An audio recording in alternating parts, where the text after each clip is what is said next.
ہم آپ کے لیے طرح طرح کی کہانیاں، جنرل نالج، ناولز، سسپینس کہانیاں، اسلامی واقعات لے کر حاضر ہوتے رہتے ہیں۔ جو لوگ پڑھ نہیں سکتے وہ آڈیو سن سکتے ہیں، جو خود پڑھنا چاہتے ہیں وہ ویڈیو کو میوٹ کر کے خود ریڈ کر سکتے ہیں۔ ہماری ہر نئی آنے والی ویڈیو کو بار وقت دیکھنے کے لیے ہمارا چینل سبسکرائب کریں اور بیل نوٹیفیکیشن کو پریس کر کے آل پر کر دیں تاکہ آپ کو ہر نئی آنے والی ویڈیو کا نوٹیفیکیشن بر وقت ملتا رہے۔ خارستان کے ایک بادشاہ نے اپنے دربار میں ایک شیر پال رکھا تھا۔ وہ شیر ایک خاص قسم کی خاصیت رکھتا تھا۔ وہ جھوٹ بولنے پر ایک انوکھے انداز میں دھاڑتا تھا۔ شیر کے اس انداز سے درباری ڈر جایا کرتے تھے۔ درباریوں نے کئی دفعہ بادشاہ سے شکایت کی کہ بادشاہ سلامت، شیر کو محل کے شاہی پنجرے میں ڈال دیا جائے۔ اس کے دھاڑنے سے ایک خوف کی فضا پیدا ہوتی ہے جو دربار کے ماحول کو خراب کرتی ہے۔ لیکن بادشاہ جانتا تھا کہ شیر کا دھاڑنا اسے سچ اور جھوٹ میں فرق کرنے میں مددگار ہے، اس لیے وہ ہر دفعہ درباریوں کو یہ کہہ کر ٹال دیا کرتا تھا کہ شیر کے دربار میں ہونے سے رونق بڑھتی ہے۔ ایک دن بادشاہ کے دربار میں ایک تاجر پیش ہوا جس نے بادشاہ کے سامنے ایک ایسا مدعا رکھ دیا جس کو سن کر بادشاہ کو اپنا قاضی اور سیاستدان بھی بلانا پڑا۔ مدعا کچھ یوں تھا۔ تاجر نے کہا، آج سے 5 سال پہلے میں تجارت کی غرض سے مانڈوا جا رہا تھا۔ جانے سے پہلے میں نے اپنا زیتون کے تیل سے بھرا ہوا کنستر اپنے ایک دوست کے حوالے کیا۔ وہ آدھا سونے کے سکوں سے بھرا ہوا تھا، لیکن میں نے اسے سکوں کے بارے میں اس لیے نہ بتایا کہ اس کے دل میں بے ایمانی پیدا نہ ہو۔ کل جب میں واپس آیا تو اس نے مجھے زیتون سے بھرا ہوا کنستر تو واپس کر دیا، لیکن اس میں سونے کے سکے موجود نہیں۔ میں نے اس سے سکوں کے بارے میں پوچھا تو اس نے کہا، میں سکوں کے بارے میں نہیں جانتا۔ تم نے جس طرح مجھے کنستر دیا تھا میں نے واپس کر دیا ہے۔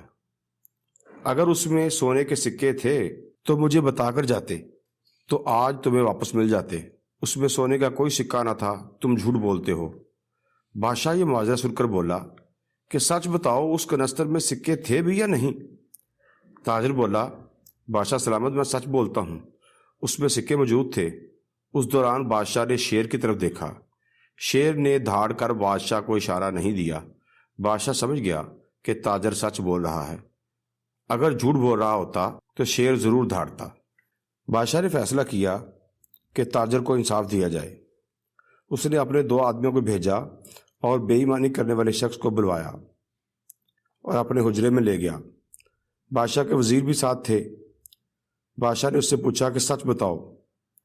اس نے پھر جھوٹ بولا اور کہا، میں سکوں کے بارے میں کچھ نہیں جانتا، مجھے جیسے کنستر ملا میں نے واپس کر دیا۔ بادشاہ نے اس کو قید میں ڈال دیا اور اپنے سیاستدانوں سے مسئلے کا حل پوچھا۔ انہوں نے مشورہ دیا کہ پڑوسی ملک سے زیتون کے سوداگروں کو بلوایا جائے۔ چند دن میں 3 سوداگر خارستان پہنچ گئے۔ انہوں نے کہا، دونوں آدمیوں کو کنستر سمیت قاضی خانے میں بلا لیں۔ اب قاضی خانے میں تمام لوگ اکٹھے ہو گئے، جن میں بادشاہ، اس کے وزراء، 3 سوداگر اور وہ دونوں فریق یعنی تاجر اور اس کا بددیانت دوست بھی شامل تھا۔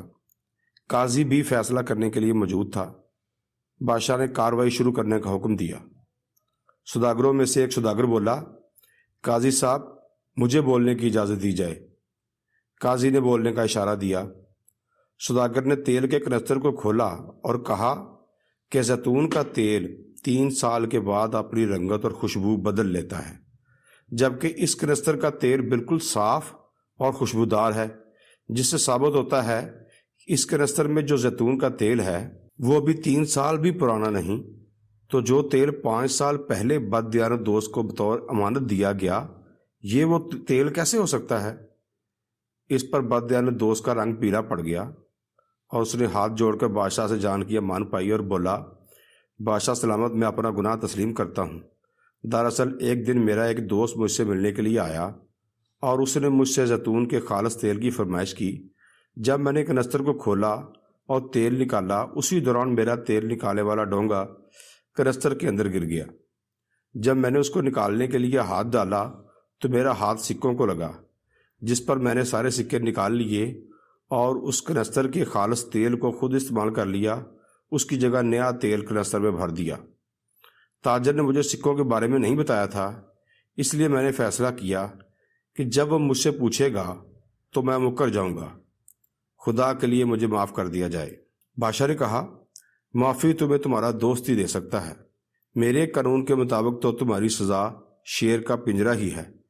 یہ سن کر وہ تھر تھر کانپنے لگا۔ تب تاجر نے سکے واپس کرنے کی صورت میں معاف کرنے کی حامی بھر لی۔ ان کے جانے کے بعد وزراء نے پوچھا کہ بادشاہ سلامت، آپ کو کیسے پتہ چلا کہ تاجر سچ بول رہا ہے؟ یہ سن کر بادشاہ مسکرایا اور بولا، میں نے جھوٹ اور سچ میں فرق کرنے کے لیے وہ ہتھیار رکھا ہوا ہے جس کو نہ کوئی جان سکتا ہے اور نہ خرید سکتا ہے، اسی لیے تو میں بادشاہ ہوں۔ یہ سن کر وزراء خاموشی سے واپس چلے گئے۔